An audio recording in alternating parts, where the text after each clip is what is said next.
हाँ, साल में 6,000 तो महीने का 500। ये सुनो अब ध्यान से समझ, दिहाड़ी मजदूरी जो होता है ना, इसे लेकिन मजदूरी जो करता है उसके एक दिन का कितना है? 500। आपके शहर में हो सकता है 400 होगा, बट पटना में 500-600 चलता है। पूरे साल में 12 दिन की दिहाड़ी दे रही है। 12 दिन की दिहाड़ी, 12 दिन की मजदूरी, एक दिन की मजदूरी 500, तो 12 दिन की मजदूरी 6,000, तो 365 दिन में महज 12 दिन की मजदूरी कौन दे रही है? सरकार। नाम है किसान सम्मान निधि। बैंक खुलने से पहले अब बैंक में घुसेगा ना तो बैंक वाला झाड़ के भजाएगा, क्योंकि सरकारी बैंक के थ्रू आएगा। लाइन लगाओ, अंगूठा मारो, यहाँ पे केवाईसी नहीं जी तुम्हारा, कहाँ है यहाँ पे, वहां साइन करो। अजब टॉर्चर कर देता है इसमें। ये तो हाल होता है। अगर भारत के पास परमाणु बम नहीं रहता तो ये अमेरिका हम लोग के सामने ऐसे नहीं कहता। मोदी जी के ऊपर 10 साल तक अमेरिका बैन लगाया हुआ था कि आप अमेरिका में घुस नहीं सकते हैं। आज जब प्रधानमंत्री बने तो आके बर्गर खिया रहा था। गिरगिट ट्रेनिंग लेता है इनसोस रंग बदलने के लिए। खुद सोचिए, जिसको आपने 10 साल से बैन लगा के रखा था उसको बोला क्या हाउडी मोदी, हाउडी नहीं समझा है। अंग्रेज मौका परस्त होते हैं, मौका का तो कुछ कर देगा सब यहाँ पर।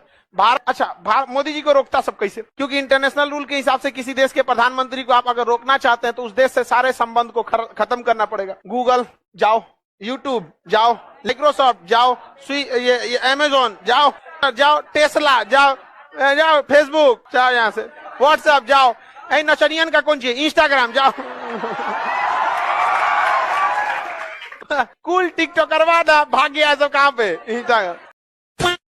तो ये जो घोटाले हैं ना, ये बाहर से दिख जाते हैं, असली करप्शन तो नीचे होता है। समझ में क्या? जैसे मैट्रिक का एग्जाम होने वाला है, अभी हर राज्य में होगा इंटर मैट्रिक का एग्जाम। अब यूपी की बात करो, जैसे उसमें 40 लाख बच्चे फॉर्म में बैठेंगे। मैट्रिक इंटर में वहां कितने बैठेंगे? 40 लाख बच्चे। अब वहां पे देखो, आईएएस है भाई, पढ़ा लिखा है, ऐसे बेवकूफ थोड़ी है। 40 लाख, 5 को जीरो बैठा देते हैं तो लाख हो जाता है ना। हाँ, इकाई दहाई सैकड़ा हजार 10 लाख 10 लाख 40 लाख, 40 लाख बच्चे फॉर्म भरेंगे। अब वो जो बच्चे फॉर्म भरेंगे तो उनका जो कॉपी जिसपे वो पेपर एग्जाम देंगे, तो पेपर देंगे तो कॉपी पे लिखेंगे ना आप। वो सरकारी कॉपी आता है, उसमें धसा धसा के कोड लिखा रहता है, देखते होंगे आप लोग, जिसपे पेपर लिखते होंगे ना। सपोज कीजिए कि वो कॉपी आता है 10 रुपए का। कितने का आएगा? 10 रुपए का। अब जो बड़े बड़े अधिकारी लोग हैं, पढ़े लिखे हैं भाई, वो कहेंगे कि ये पेपर है 40 रुपए का। था कितने का? 10 रुपए का। बिल दिखाएंगे कितने का, तो एक पेपर पे कितना फायदा होगा? 30 रुपए का। 3 चौको 12, जीरो गिनो, 1 2 3 4 5 6 7 को जीरो लगा दो।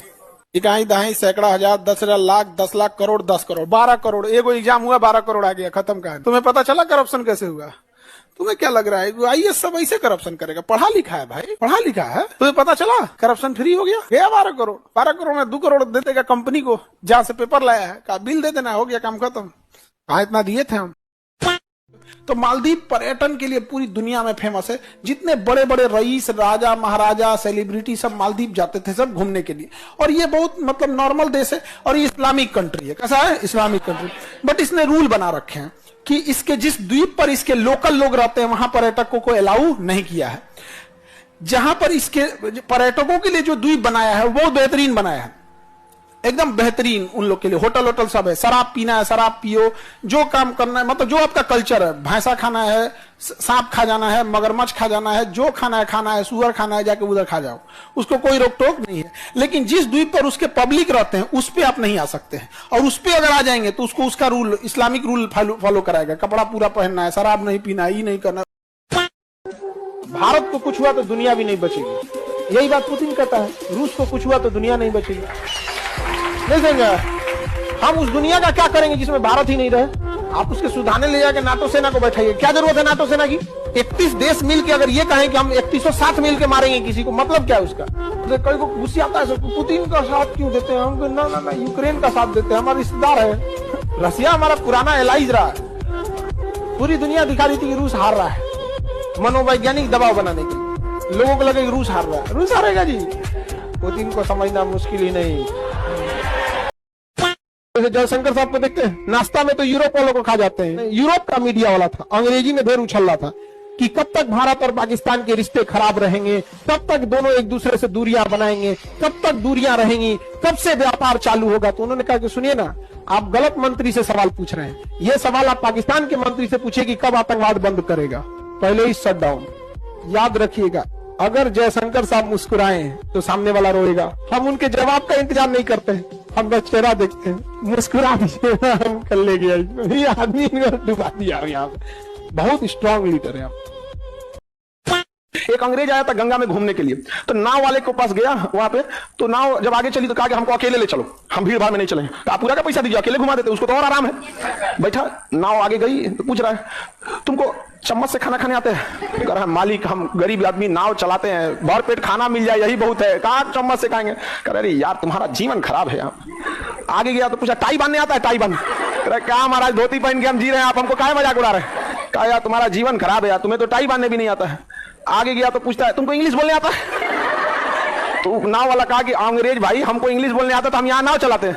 यार तुम्हारा तो जीवन किसी काम लायक नहीं। तब तक बीच में नाव में आ गया बवंडर, नाव लगी ऊपर नीचे करने। तो नाव वाला पूछ रहा आपको तैरने आता है? कहा कि हमको तैरने नहीं आता। कह रहा कि हमारा जिंदगी खराब होगा कि नहीं? कोई नहीं, आपका खराब हो गया। सबसे ज्यादा खुशहाली कहाँ है? इसी सब देशों में, स्कैंडिनेवियाई देशों में, नॉर्वे, स्वीडन, फिनलैंड, डेनमार्क, सबसे खुशहाल देश है सब वहां पे। मतलब जितना बड़ा यहाँ पे प्रधानमंत्री का बंगला है ना, वहां गरीब आदमी का बंगला है। स्वीडन के गरीब आदमी का बंगला भारत के प्रधानमंत्री जितना बड़ा है। इसलिए खुशहाली में सबसे ऊपर कौन जाते हैं सर? यही 4 गो देश रहेंगे इनका।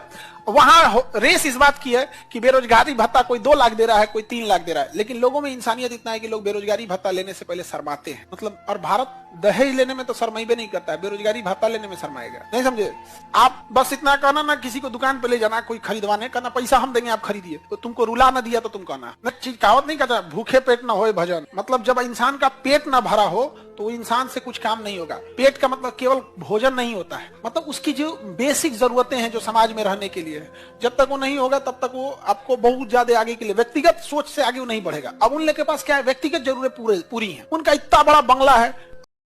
ये आतंकवादियों का जो एजेंडा है देश को तोड़ने का, हिंदुओं को मुसलमानों से लड़वाने का, देश को सिविल वॉर की कगार पर ले जाने का, यही एजेंडा बीजेपी के लोग भी फॉलो करते हैं। पर तुम्हारे स्पॉन्सर समाजवादी पार्टी और कांग्रेस पार्टी के नेताओं ने तो कहा कि आतंकवादी धर्म देखकर नहीं मार रहे थे, हिंदू मुस्लिम नहीं कर रहे थे, हिंदू हिंदू को मारता है, ये राम गोपाल यादव ने कहा। कर्नाटका के कांग्रेस के मंत्री ने तो कहा कि धर्म और जाति चेक करके थोड़ी आतंकवादी मार रहे थे। तो आपके तो नेता बोल रहे हैं कि हिंदू मुस्लिम आतंकवादी नहीं कर रहे थे। स्टैंड क्या है आपका? और हाँ, बीजेपी के लोग जो है वो पैंट उतार उतार कर चेक करते हैं, या कलमा टेस्ट देते हैं, या किसी को और कोई टेस्ट देते हैं कि पढ़ लो भाई, और हिंदू मुस्लिम कर रहे हैं। अच्छा, आते हैं सभी हिंदुओं के अंदर डर बैठे, आतंकवादियों से नहीं बल्कि अपने देश के मुसलमानों से। आतंकवादियों ने हिंदुओं को अलग किया और मुसलमानों को अलग किया, और जो हिंदू कलमा नहीं बोल पाया उनको मार दिया गया। पैंट उतरवाकर चेक किया गया कि हिंदू है मुसलमान है, आईडी से चेक किया गया हिंदू है मुसलमान है। ये आतंकवादियों ने किया, और ये जो लोग मारे गए उनके परिवार के लोगों ने बताया।